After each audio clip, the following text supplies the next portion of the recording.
Bismillahirrahmanirrahim. Assalamualaikum warahmatullahi wabarakatuh.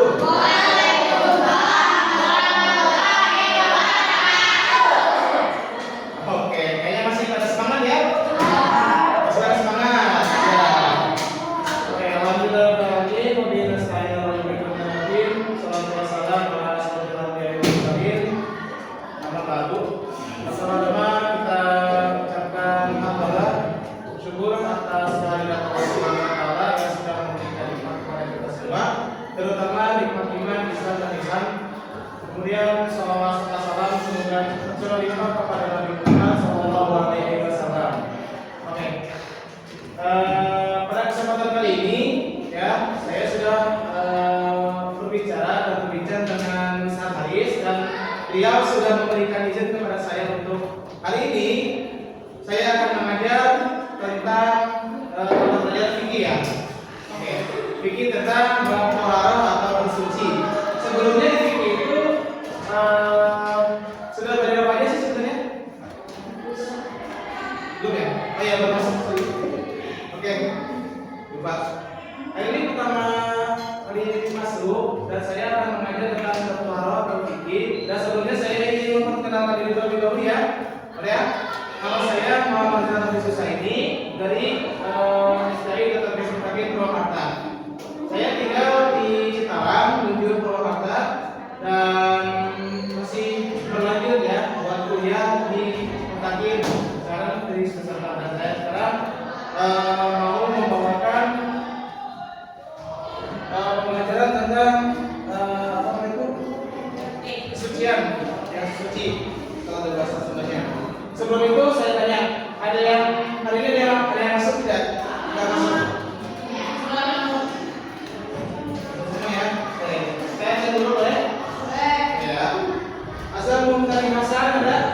Ada. Al-Beta dan jangan diwan-diwan. Iya. Akbar dari suka.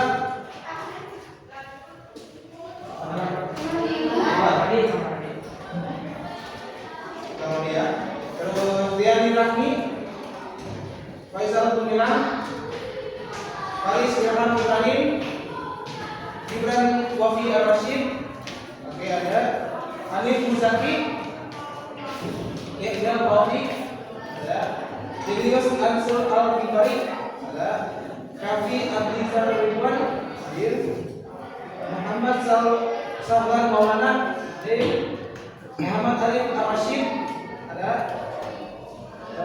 Muhammad Faris Khalid Al-Fatih, ada Muhammad Hafiz Azhar, ya. Alfianto Al-Baru Al-Husain, oke ada Nabhan Zaid Al-Rashid, Laila Azhara, kemudian Renata Ahmad dan kemudian ada dan terakhir Rafa Kayana. Oke, berarti semuanya hadir ya? Waalaikumsalam. Oke. Bab taharah atau bersuci. Biasanya sepengetahuan kalian nih, bersuci itu apa? Taharah itu apa? Ya, taharah itu apa? Secara bahasa. Bersuci dari hadas kecil dan besar. Biasanya itu dilakukan sebelum kita sholat. Terus baca Quran, apalagi?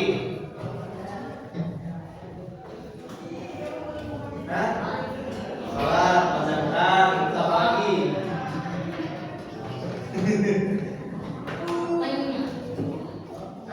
Tidur, gak apa-apa, bisa, itu sunnah.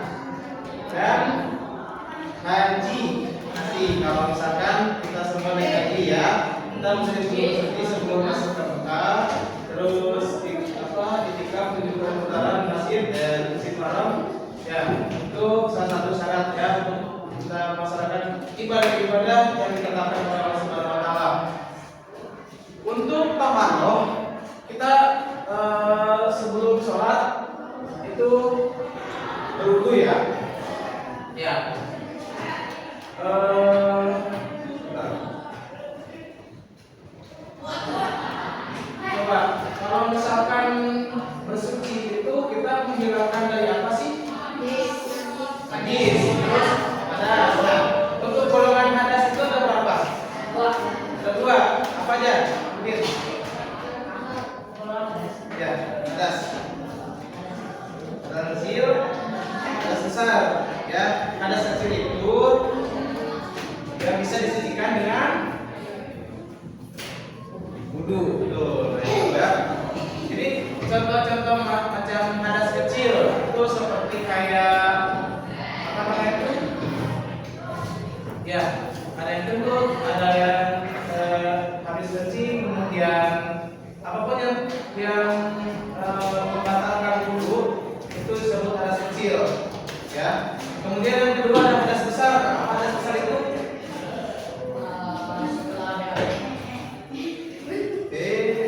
Itu masih hadas kecil. Hadas besar.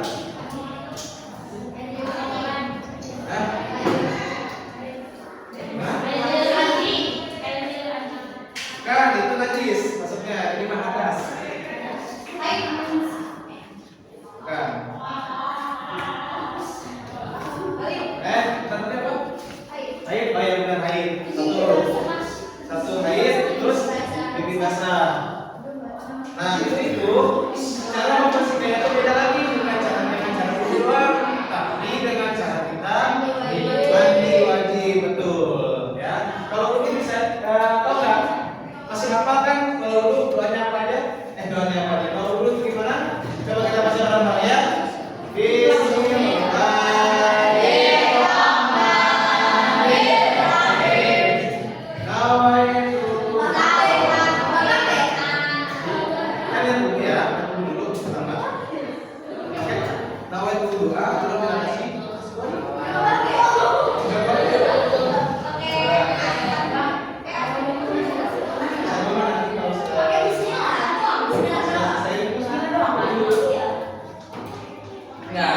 Ini tata cara wudu juga itu ada tata caranya loh.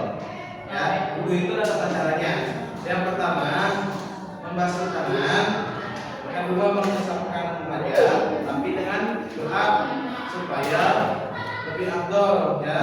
Bismillahirrahmanirrahim. Pas sampai ke muka sini bahwa itu doa tidak pernah rahasia sekali. Fadlillahi ta'ala. Terus basuh 3 kali, kemudian masuk ke tangan, satu lagi tangan kanan kiri sampai ke sikut, lalu usap sebagian di atas ini. Terus kalau misalkan mau sunahnya itu kita usapkan telinga, ya, bersihkan telinga terlebih dahulu sunahnya, kemudian membasuh kaki sampai ke mata kaki, ya, diusap. Terus tartib. Apa sih tartib itu? Ya, yang dulu didahulukan yang dilanjutkan alias runtut dari awal sampai akhir. Ya, itu namanya tartib. Kemudian yang kedua adalah doa untuk mensucikan dari hadas besar. Dengan cara apa? Mandi. Coba kita baca bareng-bareng. Ada yang hafal belum? Ada yang hafal belum?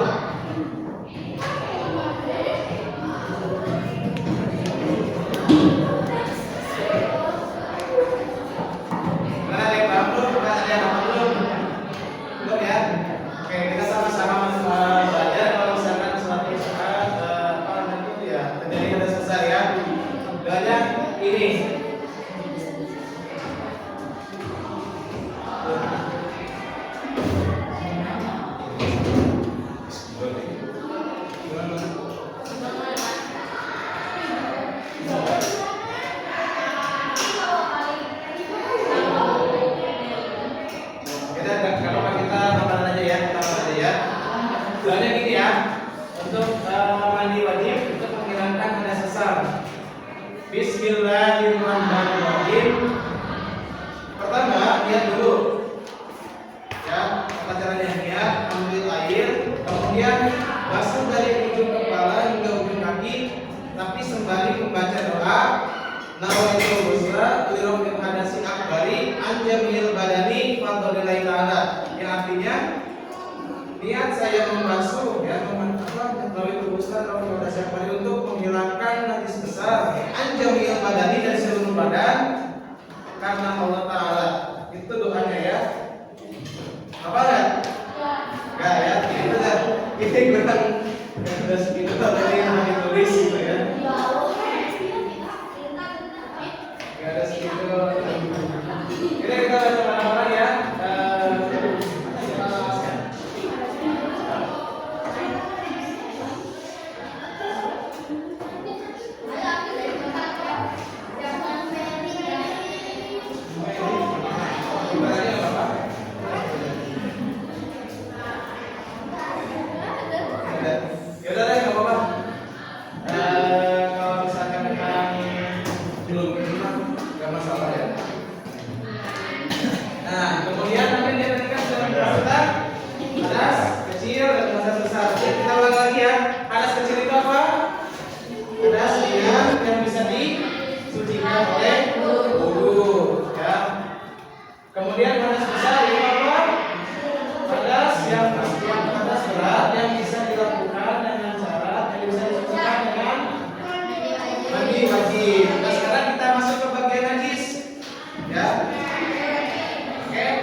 Najis pertama itu najis ringan atau najis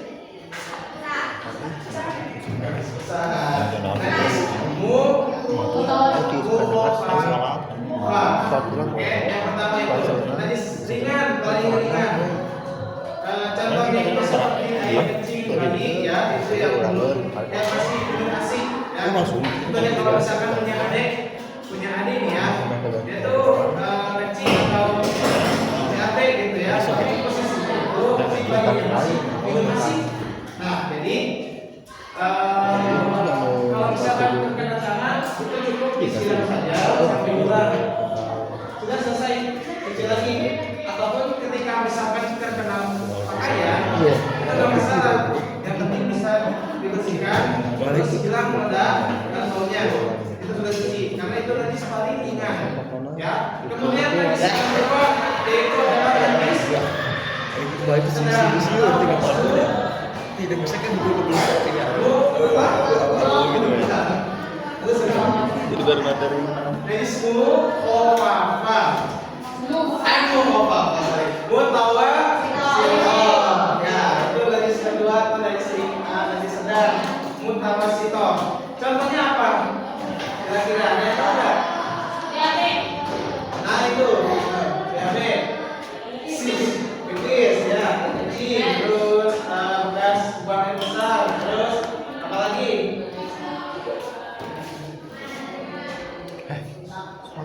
Apa?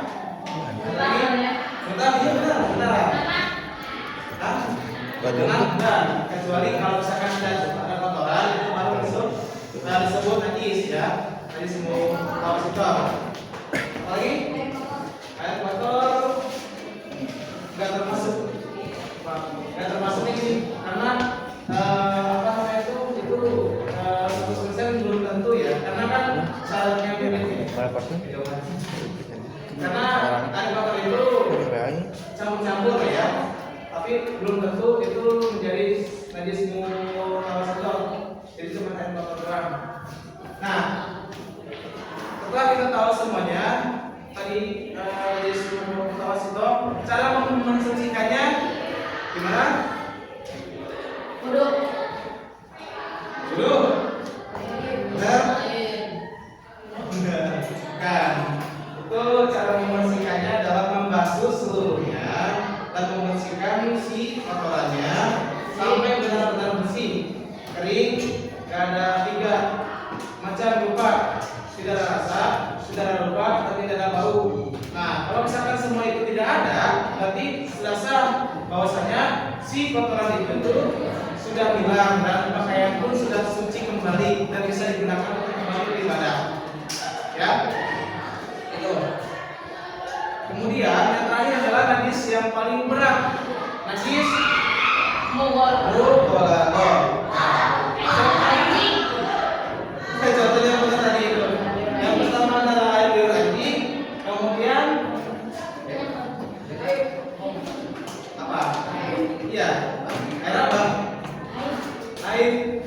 Air apa? Air. Oh, air head. Ah, darah air. Ya. Terus apa lagi? Enggak, itu kan tadi itu maksudnya bukan. Itu maksudnya mutawasito. Kalau itu apa namanya itu? Yang haram itu yang haram apa? Nah, itu sudah termasuk mubalado. Mau dipegang kayak mau kena kotorannya kayak mau kena moncongnya tangannya ya. Itu kita tetap dihukuminya najis mubalado. Cara membersihkannya itu dengan cara kita membasuh satu kali ya gayung yang dicampur dengan tanah suci. Bukan tanah suci haram. Tanah suci maksudnya itu tanah bersih. Itu kita siram ke bagian yang apa itu? Yang terkena najis. Kemudian kita basuh kembali dengan air sebanyak 7 kali basuhan sampai benar-benar bersih. Oke? Paham ya?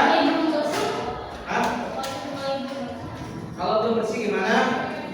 Ya ulang lagi dengan cara yang sama. Kita taruh lagi air satu gayung dengan tanah yang suci ya, yang bersih.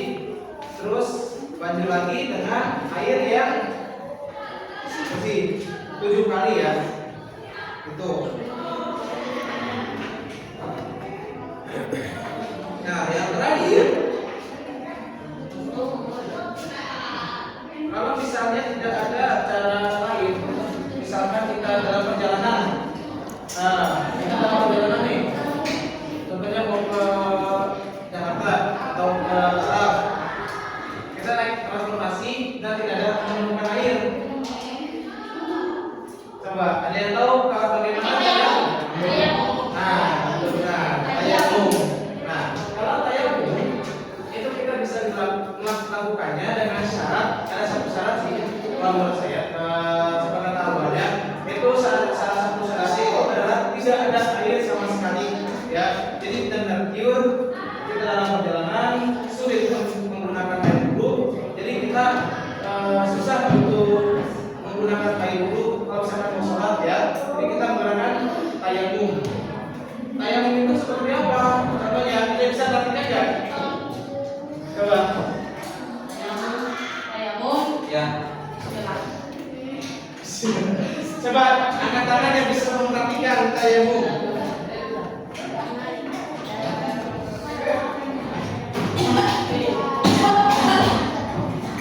Ya, yang pertama itu tadi yang terakhir. Bismillah dulu, kemudian mengambil sebagian tubuh, lalu mengusap satu kali ya, dari kanan ke kiri, kemudian dari tangan, ujung tangan bawah, kemudian satu lagi, terus udah dan itu berlaku cuma satu kali ya, satu kali aja. Jadi kalau misalkan mau sholat zuhur dalam perjalanan kita tayamum satu kali, terus sholat selesai, baru nanti kalau misalkan dalam perjalanan udah masuk asar nih, tapi perjalanan belum selesai, nah kita mesti tayamum lagi untuk mengganti wudhu ya, seperti itu ya. Oke. Oke ya. Terakhir ya, ini poin terakhir. Setelah kita mengetahui bersama bahwasanya taharah ataupun bersuci itu adalah sebagian wajib yang mesti dilakukan oleh umat Islam sebelum beribadah. Coba kalian paham nggak? Secara keseluruhan kita sudah mempelajari ya, sudah kita mengetahui kan ya untuk pelajaran hari ini tentang taharah. Coba satu orang aja saya minta satu orang untuk memaparkan hasil daripada pembelajaran kita pada hari ini. Nah, siapa yang berani menyimpulkan? Siapa? Enggak ada. Siapa? Ayo.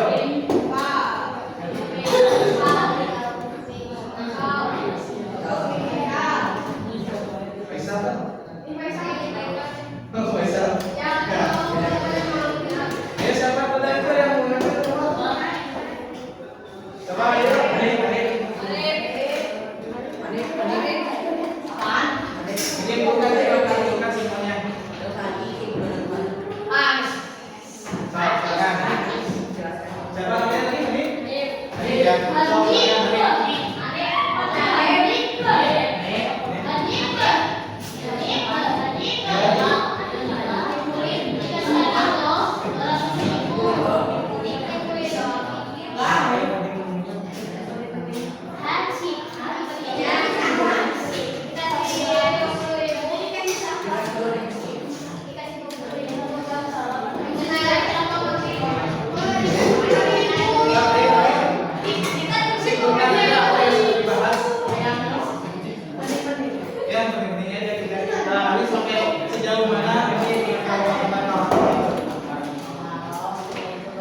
banyak kepada teman-teman semua yang sudah perhatian dan sudah menjawab semua pertanyaan maupun pertanyaan dari ya Kak dan juga tanggapan-tanggapan yang luar biasa dari teman-teman. Oke, saya tutup dengan